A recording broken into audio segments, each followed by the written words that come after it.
Good evening, and welcome to Ubuntu Unity Conversation Series. My name is Abdi Sofe. I'm the New American Program Coordinator, and we're very much pleased to welcome you to this conversation today in partnership with our colleagues at Columbus Public Health. The word Ubuntu is originated in South African concept, and today's conversation, meaning we're all interconnected. So we're very much pleased to have you all, and thank you for your time this evening, taking the time to engage a productive, meaningful conversation about unity, collaboration, and creating a sense of cohesion. And for this particular conversation for this month, in recognition and commemoration of Black History Month, because February is the African American History Month, and we wanted to thank our colleagues at Columbus Public Health. I wanted to take a moment to acknowledge our elected officials who were able to join us today. We have our own council member, Councilwoman Nancy Day Okwire, who happens to be the chair of the Department of Neighborhoods, our own director, Dr. Kim Douglas, who were also able to join us, the whole team of Columbus Public Health, and our amazing panelists, Dean Smith, Hasiba Makur, Deba Awadia, and Karen Scott, who were generous enough to talk to us about this conversation today. With that, I want to turn over to our host, Lindora Howard Diawara.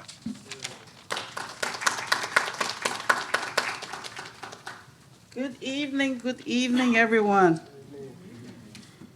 Thank you all for being here today. And Council Member, thank you for honoring our invitation. And everybody else that were here with us in December. We had a power-packed conversation for this series, and thank you for the suggestions, the recommendations that you've made. Today, we are here again. Today is the first session for 2025, and we are very glad to be here.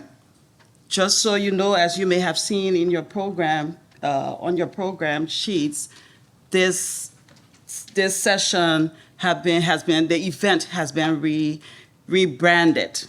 So from Columbus Conversation Series, we now have the Ubuntu Conversation Series, we now have the Ubuntu Series, Unity Conversations Across Cultures. You like that? Yeah. We all agree that we needed something that will tell the message. Immediately upon seeing it, people would understand what that means. So we are glad today, as Abdi said, to be hosting this event in partnership with Columbus Public Health. It's been nice working with Regina and the rest of the team in the back. And we are here today. We have our panelists. The last one, we had a guest speaker. So we are very glad to have our panel today. We have 4 people that will be joining us. As you've seen, we have Dean Smith. He's a commissioner of the Greater Hilltop Area Commission, and he's a NALA graduate 2024. We also have with us Hasiba Makur. She's the Executive Director of Advanced Education Technology, and she graduated in 2023, NALA 2023. So it's nice to have her. We have with us Deba Awadia, who is the Chief Editor of the New American Magazine, and he graduated from NALA in 2018. All right, that's enough with NALA. We also have with us Karen Scott, who's with the Ohio Poetry Association. She's here with us, and she'll be making some presentation, but also participating on the panel. Hasiba will also bring us some poem. So we are excited to have you all. Thank you for coming. To all of you that have been coming, I see some previous panelists. I see Bashir. He was with the youth panel. Thank you for coming. It was really a great time working with all of you last year because of the information shared, the recommendations made. Today we are here. We can now look forward with much hope. All right, in terms of our goal today, we have 3 key goals. The first one is to elevate the importance of Black History Month and create an opportunity for learning and empathy across cultures. Secondly, We are here to help identify the values and wealth that we all bring to this city and community engagement landscape, as well as highlight the importance of culture and diversity. Thirdly, foster dialogue and learning aimed at bringing gaps between African Americans and African immigrants for enhanced relationship building and collaboration. So one of the things that we heard last year was that, well, African Americans, African immigrants, there's a gap. We are not engaging. And so we thought that this Black History Month was a good opportunity to start that conversation, and hopefully that's a conversation that will continue to go on. So without much ado, I would just now, it's my pleasure, we don't have the library representative here, but it's now my pleasure to introduce to the podium Hasiba, who will now come and bring us her poem.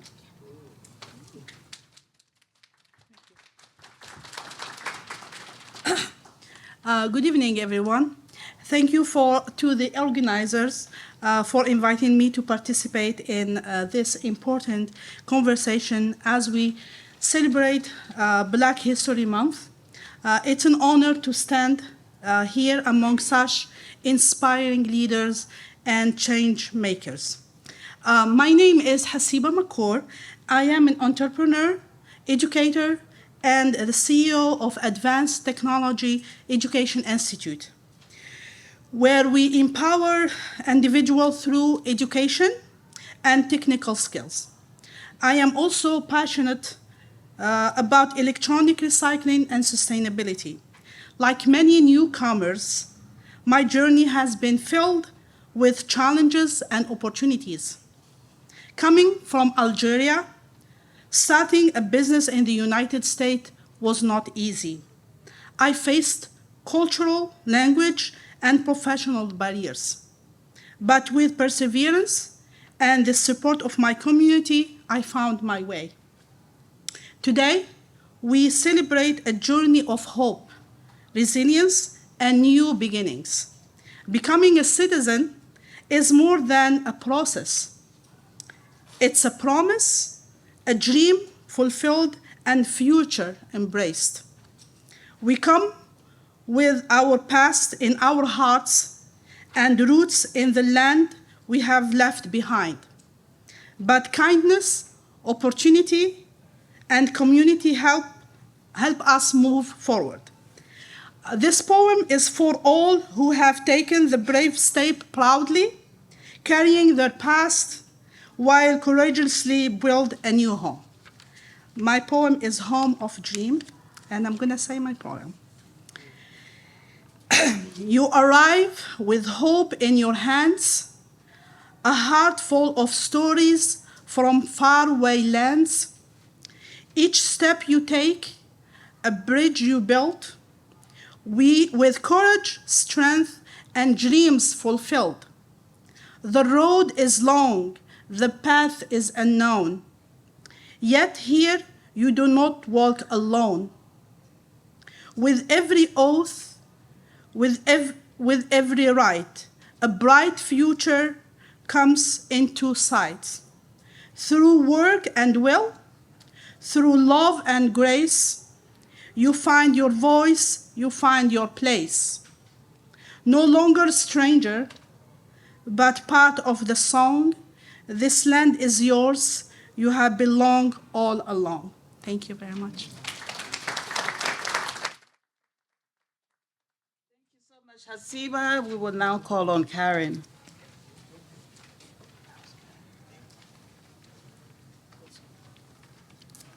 Hello, everybody. My poem is entitled, Hello. Hello, are you new here? No, I'm not new here, but I do know what it's like to be new. My father served this country for 27 years, a proud member of the United States Air Force. So every 2 or 3 years, I got to be new. A new base, in a new state, or even a new country. Yes, I know what it's like to be the new kid in school, living in a new house or apartment, in a new town, surrounded by strangers, strange accents, strange foods, new streets to navigate. You want to know the best part about being new? The people you'll meet and the friends you'll make. Friends and classmates, work friends, friends you may keep until you are as old as I am. It starts with a friendly greeting from one person who simply says, "Hello, are you new here?" Who introduces you to their friends, who may become your friends too. And soon you're not new here anymore. You're not alone. Hi, my name is Karen. I'd like to be your friend.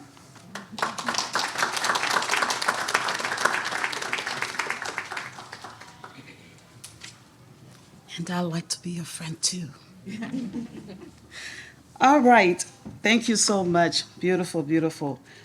It is now my pleasure to call on Director Douglas for her opening remarks.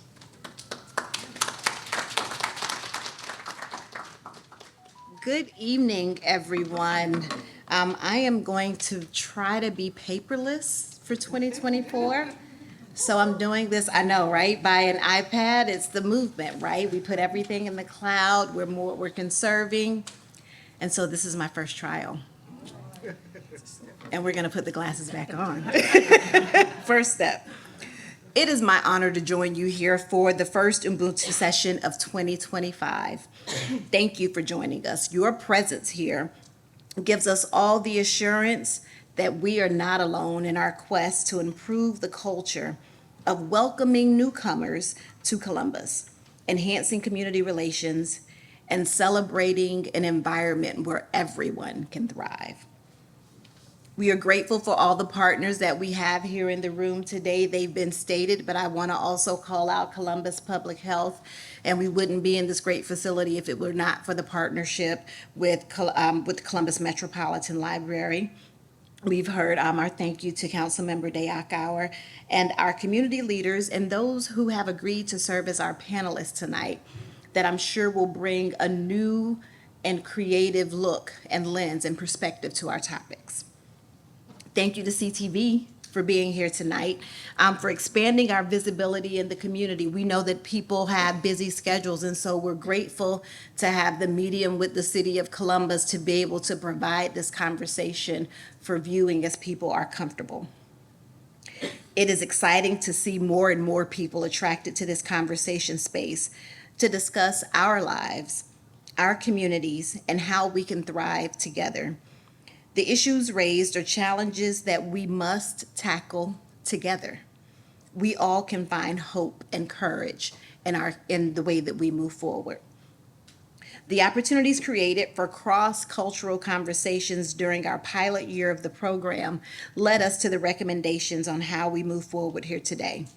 As you heard from Lindora, one of the recommendations was the need to create more opportunities for our African communities, immigrants, and refugees to engage more meaningfully.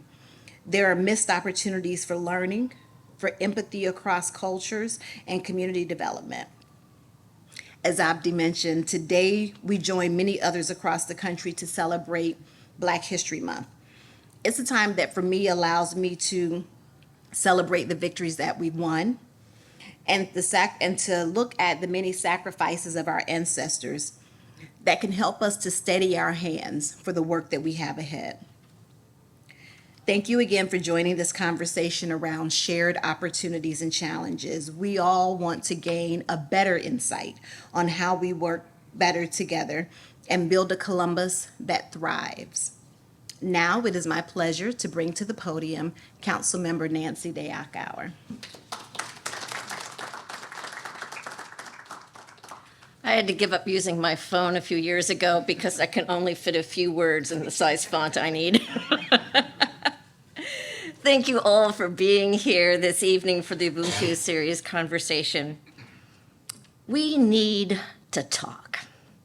Those words can create anxiety because they often lead to difficult conversations.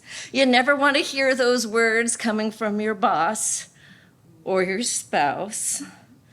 But in communities across the country, we need to talk. So many conversations lately start with some version of the phrase, "We are living in unprecedented times." We hear it a lot because it's true. The United States was founded on the belief that all who seek a life of freedom and hope for prosperity can find it by coming to this country. Both the freedom from tyranny and persecution and the freedom to live authentically as one's true self. Tragically, these ideals have come under fire. So we need to talk. The vision of our country being a home to all cultures is an ideal that some people are opposing. But here in Columbus, we say, bring it on. Columbus is home to all cultures, and hate has no home here. It is in these challenging times that conversations like the one we will have this evening are so important. While we may be disillusioned by state and national headlines and developments, it's important for us to not lose sight of our local community. The largest impact each of us can have is in our local communities. By showing compassion, building understanding with our neighbors who may not be like us. While others are driving wedges to divide people, we need to come together. That's why we need to talk. Willingness to have conversations about different views and experiences and learn from each other is how we strengthen our community and unite through both the good times and the challenging times. Cities like Columbus thrive on our diversity. It drives our economy and gives people a sense of belonging. Diversity is what makes the mosaic that is Columbus. Lots of individuals coming together to build a beautiful creation. It's always an ever-changing work in progress, and it's incomplete without all of us coming together. We need to talk. We need to talk because doing so helps make us a beautiful community. Thanks for being here this evening.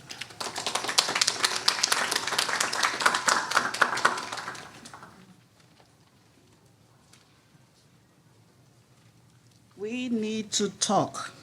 Isn't that true? Yeah. All right, thank you, Council Member.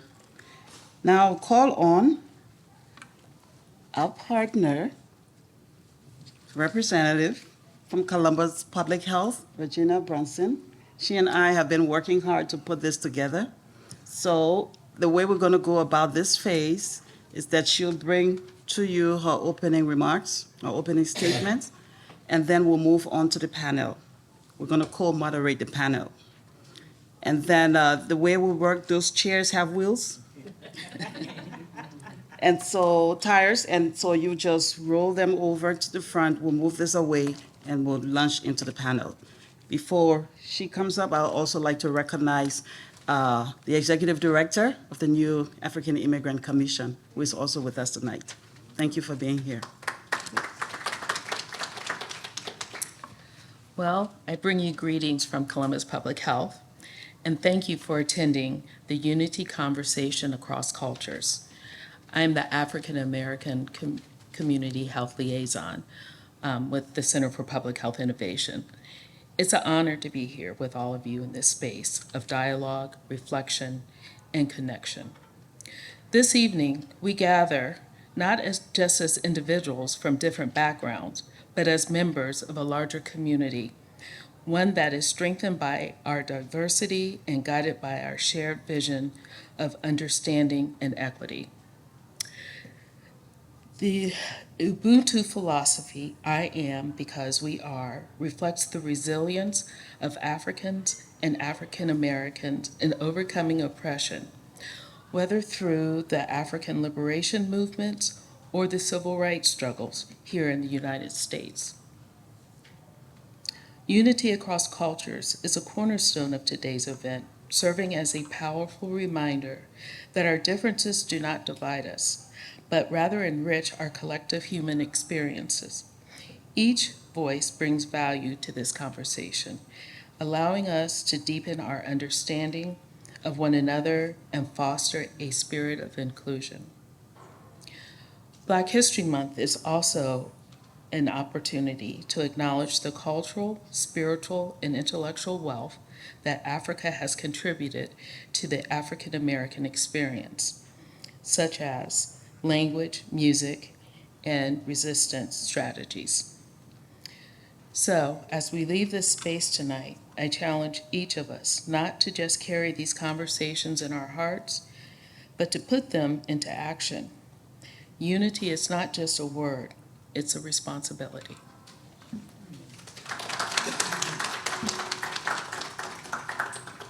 I guess we'll start the conversation.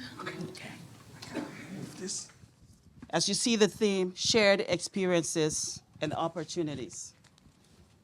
So as we discussed about how to structure this, we thought we have a diverse panel. Deba is from Nigeria. Karen is USA, American born.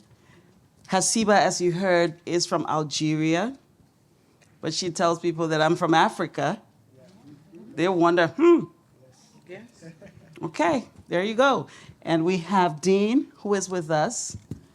He grew up in rural Ohio, moved to Columbus, so we thought he would also bring a different perspective to this conversation.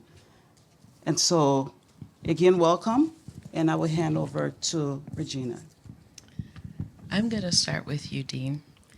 So please tell us a little bit about yourself and the work that you do and how the concept of Ubuntu fits your model of engagement. Thank you, Regina. I appreciate that question. So my name is Dean Smith. I'm an Air National Guard veteran. I was a C-130 mechanic and a staff sergeant during my 6 years. I'm also an assistant city auditor for Columbus, Ohio, where I help manage the city's $5.2 billion debt portfolio, which helps pay for things in our built environment, such as parks, water lines, fire stations. I'm also a Greater Hilltop Area Commissioner, which, if you don't know, that's one of our largest areas in population. It would be about the 11th largest city in Ohio if it was its own city. I'm also a treasurer of Hilltop Rise Economic Development CDC, which helps support our Main Street and small businesses. And I'm a New American Leadership 2024 cohort. Just out of curiosity, by a show of hands, do we have any NALA graduates here tonight? Nabil, I know you were one. Awesome. And I know we got some on the panel here too. And I was actually one of the few American-born allies on the in the program, and it was, as a public servant, it was one of the greatest honors of my lifetime. And I feel like I learned so much, and so did a lot of the other cohort members, just being American-born within that space. It was definitely a privilege. And most importantly, I'm a connector. And so if any of these programs interest you, feel free to connect afterwards. And Ubuntu, to me, so it's humanity at its core, right? So I try and apply a lot of the principles of Ubuntu to my leadership style. So with Hilltop Rise, for example, we're doing a lot of work in our small business community. As you could probably tell, especially being that I'm actually the youngest certified public finance officer in the state of Ohio, and so more than public speaking, numbers are really my thing, you know. I'm much more comfortable looking at a spreadsheet than I am being up here. But you know, in that space, I try and do all the boring, less glamorous work. That way, the folks in Hilltop Rise can, such as our chair and executive director, who really know how economic development works, can do their jobs, and they don't have to worry about that. And I think that's a really good example of interdependence, similar to how the Super Bowl we may have watched this last weekend. There were it wasn't just the quarterback and the running back and the wide receivers on fields that were scoring points. It was the people on the sidelines, the towel managers, the coaches, everyone on the sidelines kind of helping in. So I see that as a way to help with the help embody the Ubuntu spirit. So thank you so much. Thank you. So we'll go to Hasiba. Please tell us a little bit about yourself and the work that you do and how the concept of Ubuntu fits your model of engagement. Yeah. My name is Hasiba Makour, and I came to the United States in 2002. And the principle of Ubuntu started when I came to the United States.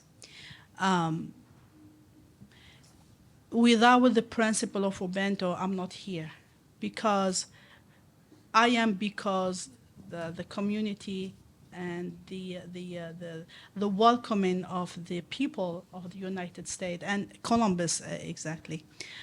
So I came here to the United States with a degree in engineering.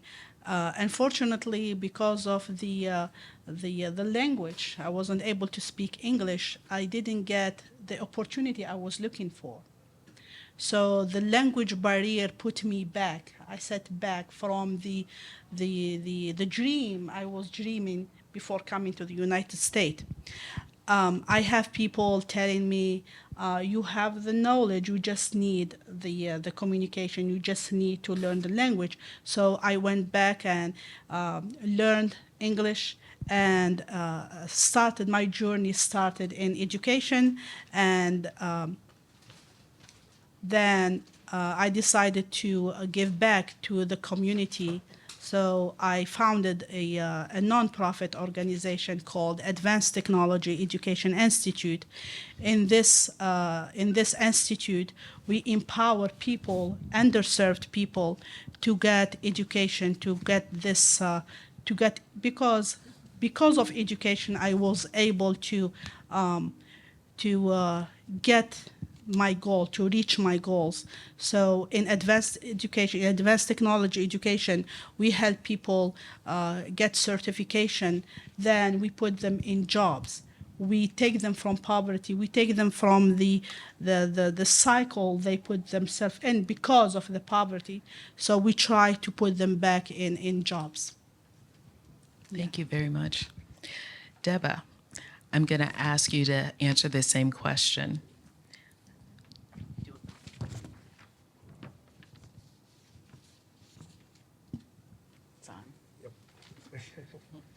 My name is Deba Owadia. I hope it's... It's not on. Okay. It's not on. Yeah, my name is Deba Owadia. Like Lidora introduced me earlier, I'm from Nigeria. I am a journalist. I came with my family 2011, and then Nigeria was still on the list of countries that come in that are less represented in America as at that time. So we entered for they call it visa lottery, So in fact, we tried for about 10 years until we were able to get that program. And so we came, my wife and 3 children. I was a journalist in Nigeria, so I came here hoping to be a journalist. So unfortunately, in 2011, when we came, journalism, print especially, was getting challenged. And so I realized that it would be very difficult to get a job. I found out that it was only the Dispatch newspaper that was print. And there were some other publications that were weekly, but those publications were still under Dispatch newspaper. So that was the challenge. So I thought, what should I do? So after a while, I had to go look for other jobs, not as a journalist, But the Ubuntu spirit, came in, and I look at the community I'm part of, and I realized that the community is not really spoken well about in the news. Most times it's only when there is a crime in that community that you see it on TV, in the newspaper, or on radio. So I decided to start the New Americans magazine. And so the New Americans magazine came up in 2016. And so it has been a voice for the New Americans, and also we are able to transmit stories from the community we are, the extended community we are, down to the New American community. Right now, fortunately, because we have this social media platform, which we call WhatsApp, which is very relevant in the New American community. It's a free, platform that you can communicate with people in Europe, in Africa, in South America, all over the world. And so we broadcast daily to that community, 62 communities. That's Turkey, Russia, Greece, Nigeria, everywhere. And so we're able to reach out to the community, people from that community that are here, in not just Columbus, but Ohio. And so I also am a part of the Ohio Legislative Correspondents Association. And so that group, I have opportunity of covering the State House, and so representing the New American community, in that association. And so we're able to, I remember when we were covering COVID, everybody was always looking forward to us to give them the stories. So that's what we do for now. Thank you, Deba. And he is part of advanced technology education as well. He is a board director. So we come to Karen. Karen, do you want me to repeat the question, or do you? Okay. I looked around and said, what am I doing here? And I guess I'm representing Ohio Poetry Association, which has been in existence since 1929.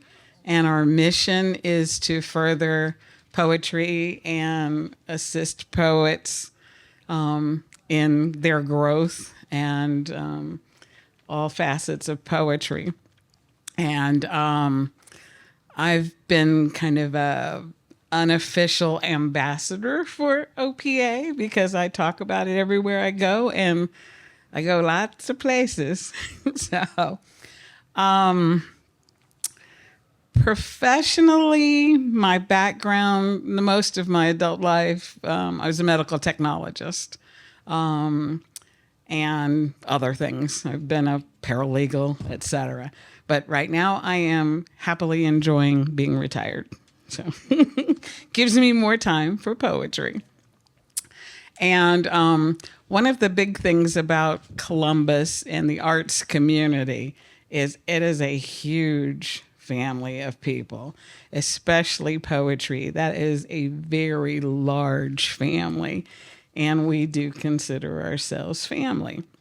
We're all about sponsoring and encouraging our young poets to be active in the community and watch them grow. And let's see. And we are all about community. So, Are you diverse culturally? oh, definitely. We're definitely diverse culturally. Poetry is very inclusive. Thank you. So we're going to go on to storytelling and oral history. Because it's Black History Month, storytelling has been a part of the Black culture. how do you share your story? I'll ask you, Hasiba. How I share my story. How do you share your stories about your culture, your family? Social media is a big part. I am very active on social media, and I use other platforms, but social media is very powerful. Also, we have, as a community leader, we have like events, and we like to dance, and we are very, wherever we hear music, we dance. So through the events, I share my stories. I like to give hope. Like coming here with no language, with a lot of barriers, telling my story will give hope and help others, probably in the same situation, or what I see now, they are in better situation where I came, because social media is a big part of our lives and the lives of others. Did your elders share stories with you growing up? The others, like Elders, the older people, like your grandparents. a long time ago, there is no social media, so it was like family gathering. We gathered in like family gatherings. They tell their stories. Yes. Okay. And actually, even now, they are able, like my mom, she is in her 80s, and she knows, and she is illiterate, like she didn't go to school. She learned, we taught her everything. We taught her a lot of things. She taught us a lot of things, but we taught her technology so we can communicate. She is in Africa, and she is able to use Facebook and what other TikTok now? Yeah, everybody is using TikTok, and other, like they are using this technology to communicate with us. They're adapting. Yeah. Okay, I'm going to ask you, Karen, to tell us how you share your stories and perhaps your parents or your grandparents during Black History Month. Well, that touches on another project of mine, which is establishing my genealogy, putting my family tree together. My mother was the unofficial historian for part of the family, and when she passed, I guess the mantle got passed to me. And I'm part of the African American Interest Group of the Franklin County Genealogical and Historical Society. A lot of letters. And so's Joyce. And we meet once a month and learn techniques and how to do our searches and look for relatives. And Hasiba, that's a shared thing, is with your parents and grandparents and your elders telling you stories. And then genealogy makes you do the paperwork, the thing to corroborate your family stories. So, yeah. Thank you. So, Dean, do you have a method within your culture as far as storytelling? Is it oral? Do you have a historian in the family? That's a really good question. It's mostly stories passed down from generation to generation, and it's almost like a game of telephone, though. I feel in a lot of ways, because my grandma saying one thing, but then my great aunts are saying the other, and that would actually, to a lot of my new American friends out there, that would be one of my biggest recommendations, so your guys' stories are so powerful. As a new American, it's influenced me a lot in life. I wish I could know the stories of my ancestors. To be perfectly frank with you, I think I'm German, but I've also had relatives tell me I'm Irish. So it's so I'm not even entirely sure what my roots are. But had there been better documentation and record keeping within my family, I would know those histories better if they were written rather than through oral history. And but all my new American friends that I've made through NALA, I feel like I've helped. It's helped make up for that missed history of my own ancestors who came to America, learning their journey, their struggles, and I think that's helped me learn to be a better ally and community member. Are you going to take the time to learn your own history? I've thought about getting a 23andMe kit, but there's obviously some data concerns nowadays with that. But okay, thank you. And Dean, I would recommend too that you make sure that you talk to those ancestors who are still living, that I call them living libraries. Get their stories now before they're gone. Certainly, thank you for that. Appreciate that.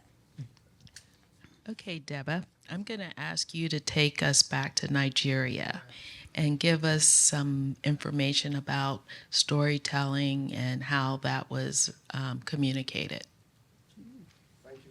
Thank you very much. Nigeria loves telling stories. I know growing up, our parents, in order to keep us, with them in the evening, we always tell us stories, folk stories, and real stories. That was how we grew up. And, because Nigeria is very diverse as well in terms of tribe. We have different tribes, and so at home, your parents will tell you about the different tribes. I remember my grandmother. Actually grew up in Lagos. In Nigeria, I came from a city called Benin City. Benin City was the last empire that fell to the British in 1887. It used to be called Benin Empire. So it extended from where the present location in Nigeria to up to the border of Ghana. So that's where I came from. But in present-day Nigeria, we are in the minority. And so because we are in the minority, we are not, everywhere, so to say. And so our parents will tell us, these people are this tribe, these people are this tribe, these people are this tribe. Like I was saying about my grandmother. When my grandmother visited us in Lagos, my grandmother said, if you want to marry, don't marry from our tribe. That was what my grandmother, I didn't ask her why, but I could guess, because our tribe, the young women she was seeing in our tribe, when she came to visit us in Lagos, a lot of them were not, people you could recommend. And so she said, if you want to marry, don't marry from our tribe. And so somehow by fate, I married from the Yoruba tribe. That's where I grew up. That's the language I can speak, very well. And so I'm able to share stories about where I come from at every opportunity that I have. When I meet people, I try to share my stories, stories about Nigeria, stories about when I came. I was sharing a story with some friends 2 days ago, and I was telling them about how I grew up I raised my kids in an environment that was very busy, and that During the day, you cannot come in because it's like a marketplace. But at night, it's very quiet. So I told them, I said, but every 12 midnight, I'm awake because armed robbers will come. And so you have to prepare for armed robbers with guns every 12 midnight. They will come to your house, and knock. And so you have to keep some money somewhere so that when they break into your house and ask you for money, you quickly go and take the money from the place. And so I use every opportunity to share my story. But when I got here, I was able to put those stories in a book titled Coming to America.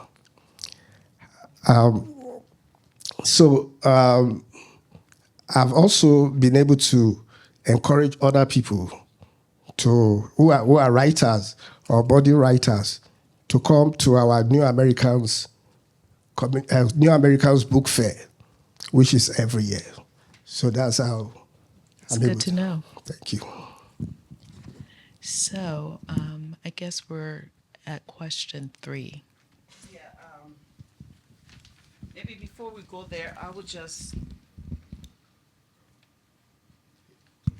Okay, it's on now. Yeah, so let me just, based on what you just shared, to highlight a few things that kind of, because we're talking about shared opportunities and experiences. So from what I hear from all of you, you've all in a way mentioned service to community. We talk about humanity, even if you didn't say the word, it was implied. I hear you talking about dreams. You all had dreams that you've pursued.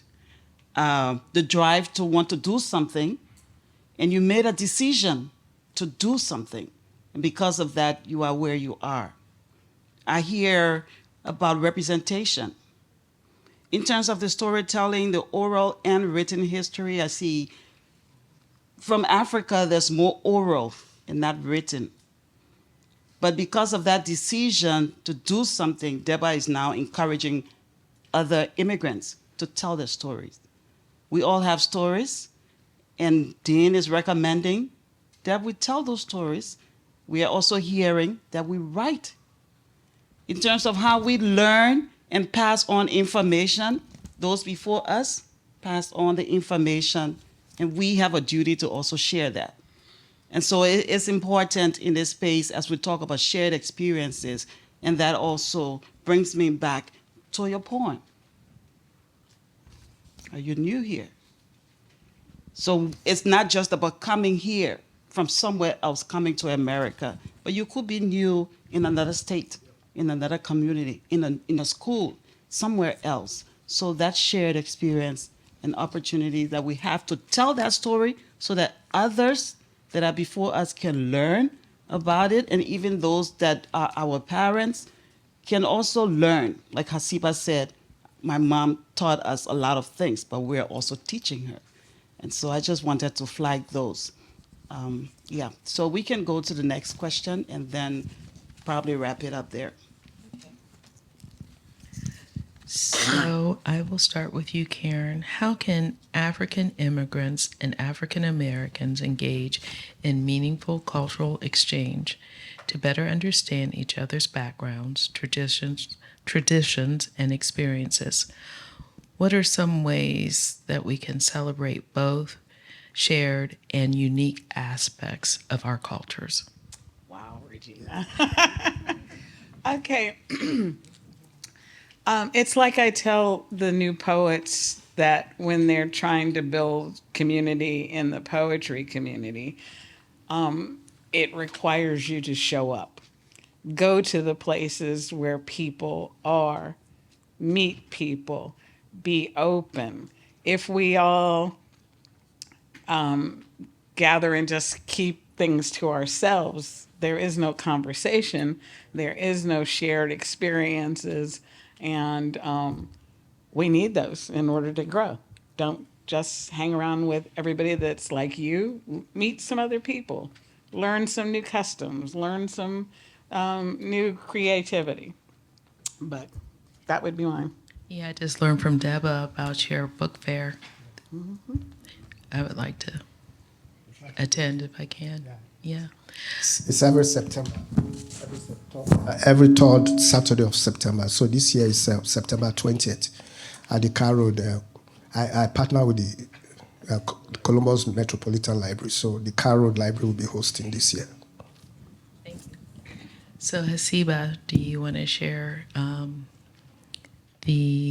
how African immigrants and African Americans can engage in meaningful cultural exchanges? So I'm going to talk about my community. We came from Africa. We are African too. And my community, and like other communities, the immigrants, they have to trust someone. They have to really trust to open up. So this is why this small nonprofit or small organization, they talk to the people, to the immigrant, to the community, to give them like this sense of, I know what you're going through. We can talk, and I can help you. If I can help you, you will help somebody else. And it's like a series of small things that can get the community to get together, and trust is a big aspect of that. So with your community from Algeria, do you Yes. have festivals or do you have... Yes. So we are the indigenous of North Africa. We actually the first people of North Africa. And many people think, like, they don't know a lot about us. We are Amazigh, we are Berber. And in other places, we call them Shluh, c'est ça? Oui, I know you. So we are in all North Africa. We are the indigenous people. And we like I said, we love dancing and we love parties. We love to show our culture. So we have so many days in the year. We just celebrated the Amazigh New Year, and it's January 12th. But we didn't celebrate it on January 12th, but we did celebrate the New Year, and we had so many people. I didn't know we are a lot. There is so many Amazigh in Columbus. When I came over 20 years ago, probably we were less than 10 families. Now we are more than 300 families. This is just what I saw in the event, but we are more than that, including Algeria, Morocco, Tunisia, and Libya. This is all the countries. We are a lot here. And yes, we do have a lot of events. The next event is in April to celebrate the political movement of the Amazigh people, because we were oppressed, and it's a big history. So we do have an event coming in April, another event coming in May, and we would like you guys to come and see our culture. Thank you. Dean, do you have any thing to share about how African and African Americans can exchange cultural ideas and traditions? You know, that's a good question. As a white American, I can only know through shared experiences what it's like to be a new American or to be African American.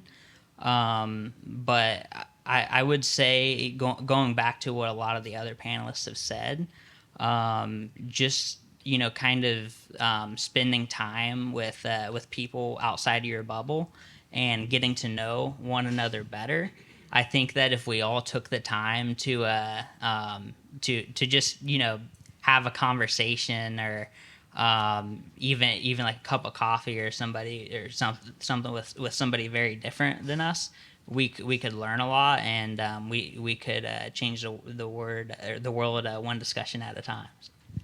Thank you. Thank you. Okay, so, it takes time to come on. All right, so thank you again for sharing. Again, what I hear is that we all need to reach out more, get to know each other. Karen talked about the need to be open-minded, to learn from the other, from one another.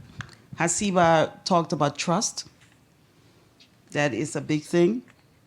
You talked about empathy, that you have people in your community that say to you, I understand. I feel, what you're feeling. But most importantly, how can I support? How can I help? So reaching out to others, and again, Dean just echoing the need to reach out.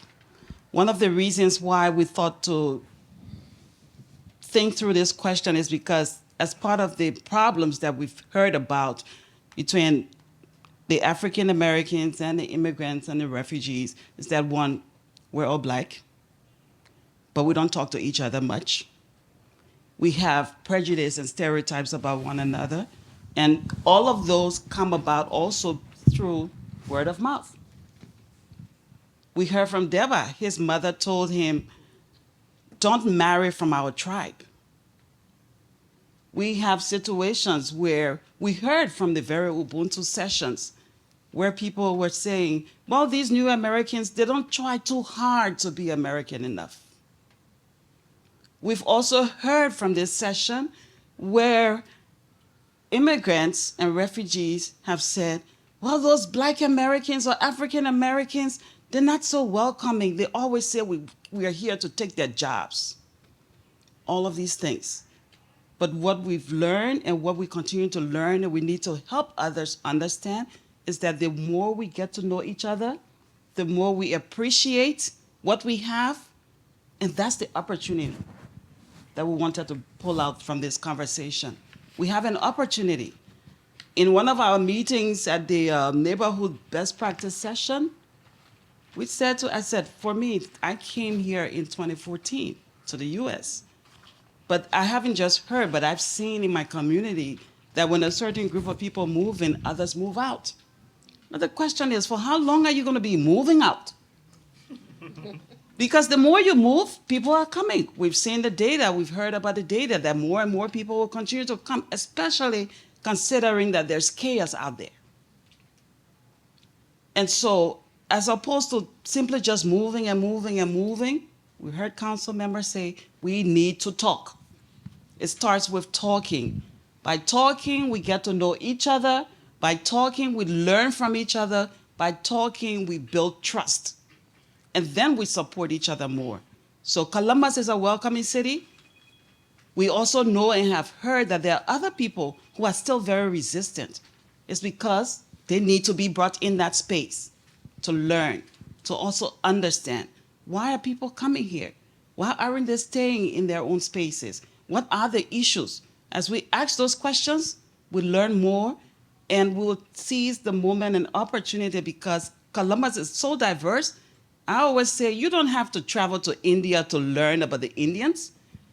You just find an Indian community, a neighborhood, or a friend, and you experience the culture 360. You don't have to board no flight. And that's the situation. I come from a country, I always tell that story. Our flag, our constitution, everything is modeled after the US. Because why? Because what? Liberia was established by the American Colonization Society. In our heads, a lot of us, you talk about America, everybody wants to come here because we see America as that big mother, the big mama. But when you have people coming from Liberia who got constitution and everything modeled, we go to school, we say the pledge. The only thing that's different is where you see US, you put Liberia. That's the only thing that's different. We have one star in our flag. We have one star in our flag. But when Liberians come over and someone say, go to your country, it tells me that that person that is saying go to your country don't know. They don't know their history. And we need to do as much as we can. Let's write. Let's talk about it. Let's tell our stories. And through that process, Columbus, Ohio, and America will become a better place to live. Thank you so much for joining us this evening, and thank you, Regina. Before they take their seats, we will go into small groups. We have questions for each of you, and but at this moment, we just want to take maybe 2 or 3 questions if anybody have for the panel. If no, let's give it up to our panelists. Thank you so much. We will form 4 small groups, and we have questions for each group. We'll deliberate upon those questions and we wrap it up for the evening. How does that sound? All right.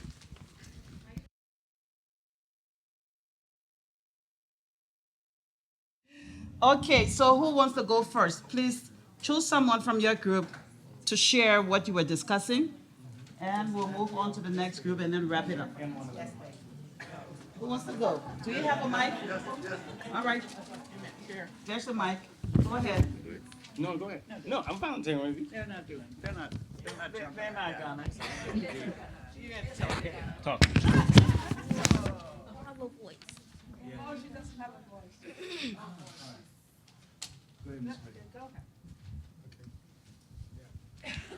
All right.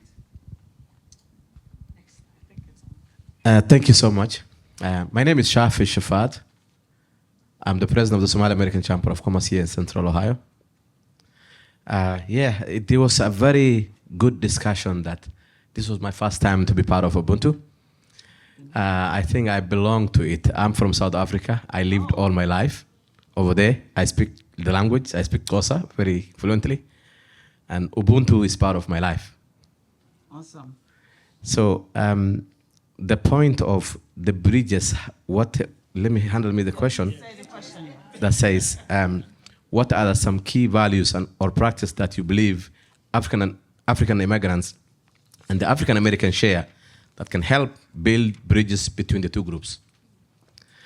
We spoke about more clearly, and we identify a few, one of them being religion, that the African American and the African immigrant share is the religion.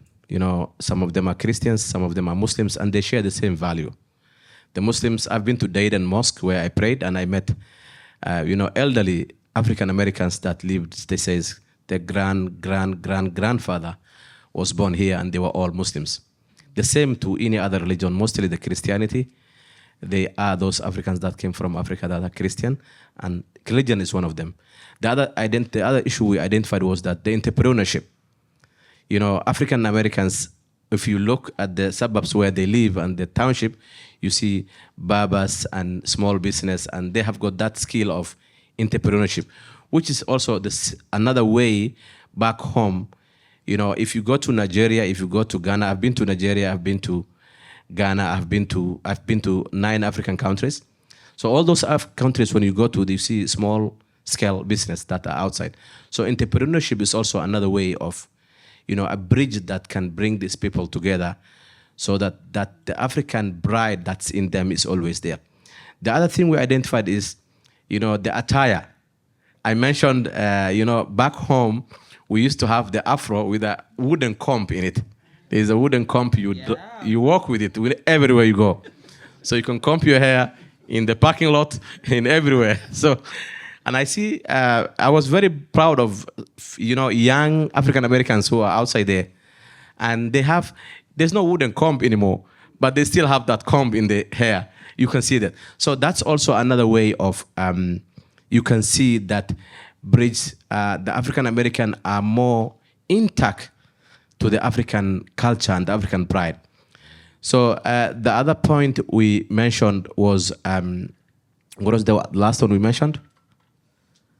The other point we mentioned was, the skills of the African Americans and the immigrants. Most of the immigrants, when they come here, they forget the culture. It's kind of like the way I look like. I could have the afro and the comb in my hair right now, but I have a suit.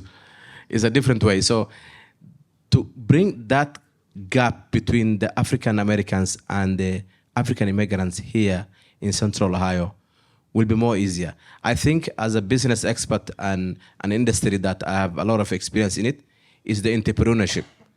We can learn from each other. And that will be a way we can close that bridge. Thank you. Awesome.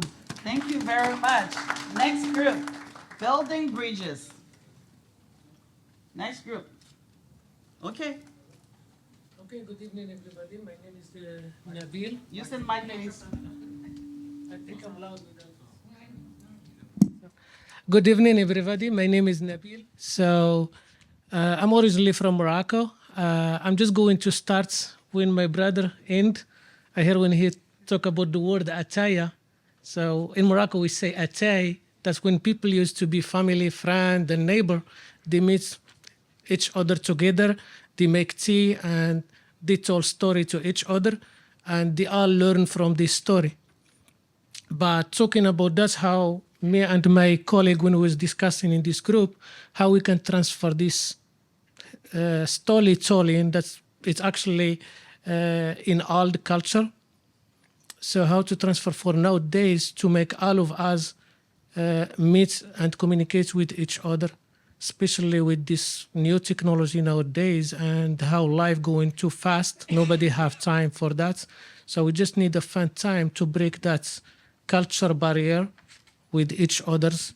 So like we say here, so for example, how we can talk about a Somali culture example or like Nigerian or South African culture if I never get to meet those people and try their food and learn about this culture. So we just need to break these obstacles and be open mind to learn about each other and to try.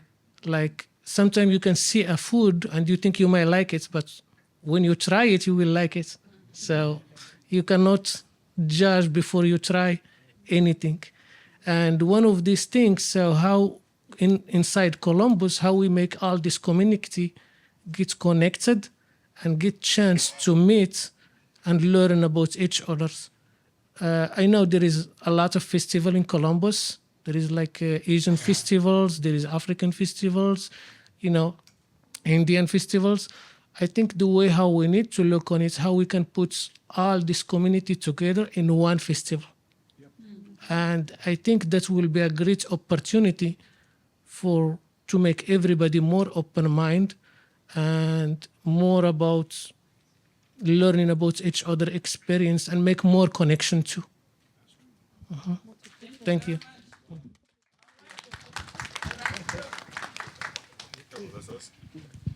Hello. Okay. So our question was, how has storytelling and oral history led to the creation of prejudice and stereotypes, and what strategies could we employ to deal with the misconception?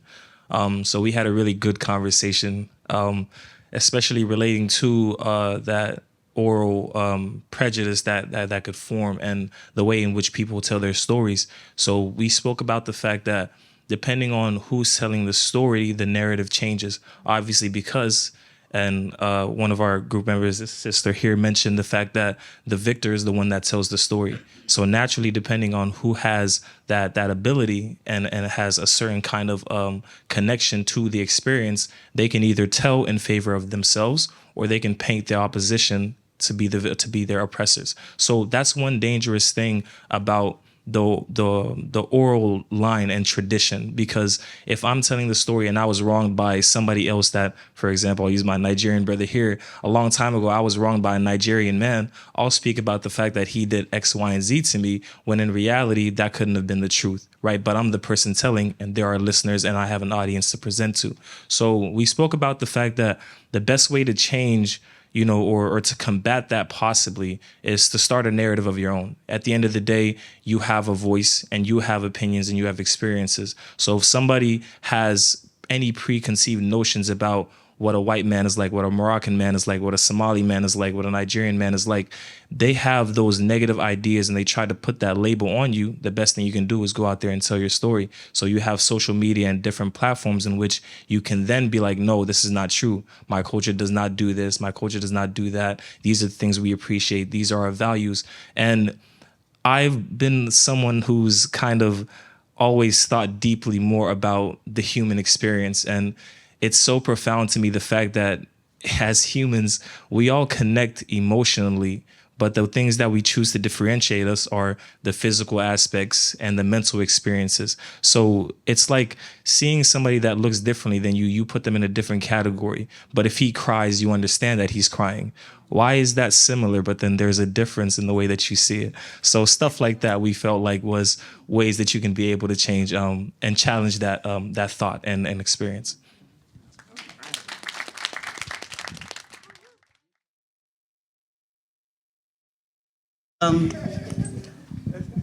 Okay. You recorded that, right? I saw director of the phone, so. Yes, we have, that's why we have CTV in the room, so that was captured. So thank you all. We've realized over time that bringing the group together like this is always very powerful. Thank you for all the points that you've raised. We heard from Group 1, who talked about building bridges. They identified shared experiences, religion, entrepreneurship, our dress code, the attire.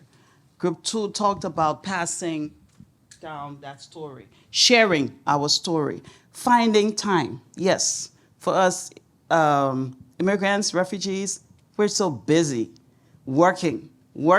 Sometimes we have 3 jobs and we're just going and going and going, and we don't find the time to really sit and do what's necessary. And that's why we are always appreciative of you taking the time to come to these events, because it's very important for all of us. You talk about joint festivals, and Nabil, just as you were speaking, it just made me think about the One Columbus Cultural Festival. That is why we started that, because we realized that everybody is having their own festival, which is good. It's good to celebrate your culture and everything. But as the department, we talk about many neighborhoods, One Columbus. How do we show that in practice? We came up with the One Columbus Culture Day, and that is set for May 1st this year. So keep an eye on the emails. You'll keep seeing my emails, so don't get tired with me. So we will have that One Columbus Culture Day on May 1st. We started last year. About 500 people showed up. It was really big. We look forward to making it bigger, especially hearing from Deba, who tells us that he's connected to 62 communities. All right, Group 3 talked about changing the narrative. And again, we've heard the voice. Our voice is our power. We tend to listen to what people say we are and don't try to do much at letting others know who we are. Using your voice, telling that story, that's our power. Like I said earlier, there's so much resistance because a lot of us are not reaching out. We are not telling those stories. We're so good at telling our children, don't mingle, don't go there. Stay away from that group. But we forget that impacted us too. As adults, we forget the childhood experience or the childhood experiences that divided us. So we have a duty to make sure that we also tell the story and tell it in the right way so that our children don't make the same mistakes that we made. And so telling that story, we also heard today that we also need to not just tell it, but write it. I went to the book fair last year, and I said to Deba, you know what? I don't have a book. Everybody's got a book, but I want a table. And he says, okay, so what's going to be there? I said, my ideas. And I got creative, and a beautiful story came out of there that he published. And so just make the decision. Do something powerful. Well, hopefully, if I can find some time, that book will come out soon. And so we need to tell our stories in more meaningful ways. Our children go to school. They have multiple experiences. They come home, and we're telling them something else. They get confused. So we are contributing to the problem. So how we change that around depends on us, on all of us. We want to be welcome, let's be welcoming, but it doesn't just happen, it starts by talking. Ladies and gentlemen, this has been a very good evening. I'd like to just leave you with a few words from a Spanish philosopher, Jose Ortega Gasset, who said, I am I plus my surrounding. If I do not protect the latter, I do not protect myself. I say that again. Sorry, he actually said preserve. I am I plus my surrounding. If I do not preserve the latter, I do not preserve myself. We are all one and the same. That's the whole concept of Ubuntu. We are Americans. We are all one and the same. What we do here with our kids today, the experiences, the communities we build, will tell a story years after.